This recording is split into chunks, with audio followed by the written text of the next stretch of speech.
शिंदे सेनेत नाराजी नाट्य पाहायला मिळालंय। जिल्हा महिला आघाडी प्रमुख पदाचा राजीनामा देण्यात आलेला आहे। ठाण्यात मीनाक्षी शिंदेंनी राजीनामा दिलेला आहे। एक मोठी बातमी या क्षणाला आपण पाहतोय। ठाणे महापालिकेत 2 वेळा महापौर पद भूषवलेल्या आणि शिवसेनेच्या शिंदे गटाच्या आक्रमक नेत्या म्हणून मीनाक्षी शिंदेकडे पाहिलं जातं आणि यांनी आता निवडणुकीच्या पार्श्वभूमीवरच राजीनामा दिलेला आहे। शिंदे गटाला एक मोठा धक्का बसलाय। आमचे प्रतिनिधी विकास काटे यांच्याकडून आपण अधिकचे अपडेट्स घेऊया। विकास, शिंदे सेनेला शिंदेच्या बाले किल्ल्यातच त्यांना मोठा धक्का बसलेला आहे। मीनाक्षी शिंदेने राजीनामा दिलेला आहे। या राजीनाम्याचं नेमकं कारण समोर आलेलं आहे का? सेनेतील अंतर्गत गटाचा फटका मीनाक्षी शिंदे यांना बसलेला आहे, कारण की ज्यावेळेस शिवसेना आणि भाजपची युती झाली त्यानंतर गेल्या अनेक दिवसांपासून ठाण्यामध्ये धुसफूस सुरू होती। जे काही निष्ठावंत कार्यकर्ते होते त्यांना उमेदवारी पाहिजे होती, परंतु उमेदवारी मिळणार नसल्यामुळं की हा जो प्रकार सुरू होता त्याचे विक्रांत वायताळ यांनी सेनेच्या विरोधात भूमिका घेतल्यामुळे गेल्या 2 ते 3 दिवसापूर्वी त्यांनी आपली नाराजी व्यक्त केली होती। याचाच फटका वायताळ यांना बसला।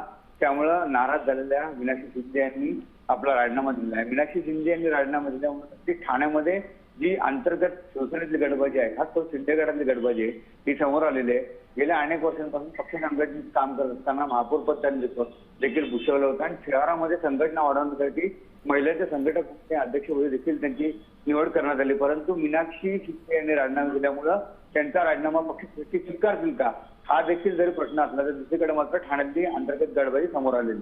नक्कीच विकास, आपण पाहतोय आता आगामी पालिका निवडणुका लागणार आहेत, अशातच आता शिंदेच्या बाले किल्ल्यातच शिंदे सेनेला मोठा धक्का बसलेला आहे।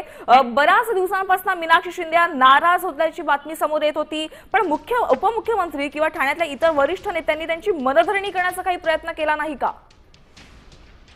राज्याचे उपमुख्यमंत्री आणि शिवसेनेचे मुख्य नेते आहेत एकनाथ शिंदे यांच्यावर देखील त्यांची चर्चा झाली होती आणि त्यातच आता युती होणार असल्यामुळे याचाच फटका ठाण्यातले जे काही सर्वसामान्य कार्यकर्ते आहेत त्यांना बसणार असल्यामुळे त्यांनी ही गोष्ट देखील यापूर्वी जे काही त्यांचे पक्षश्रेष्ठी त्यांच्याकडे देखील सांगितले होते, परंतु त्यांनी लक्ष न दिल्यामुळे कुठेतरी कार्यकर्त्यांची धुसफूस असते आणि ह्या धुसफुसीचा फटका मीनाक्षी शिंदे यांना बसल्यामुळे त्यांनी नाराजी व्यक्त करून आपल्या पदाचा राजीनामा दिला।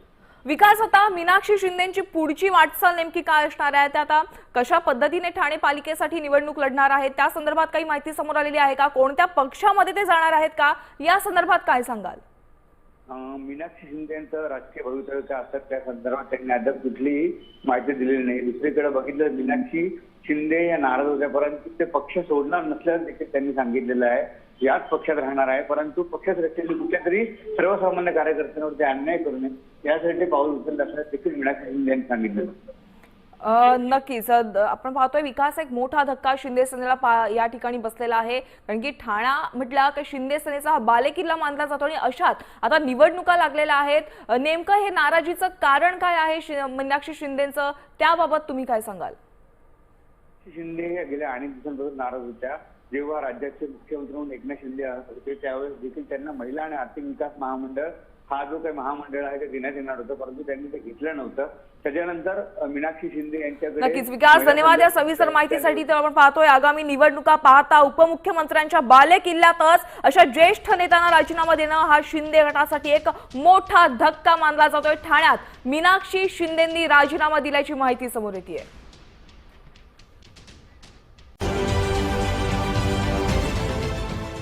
देश विदेशातील प्रत्येक घडामोडींचे लाईव्ह अपडेट मिळवण्यासाठी आता साम टीव्हीच्या सर्व सोशल मीडिया प्लॅटफॉर्मला लाईक, फॉलो आणि सबस्क्राईब करा। तसंच सर्व नोटिफिकेशनसाठी बेल आयकॉन प्रेस करायला विसरू नका।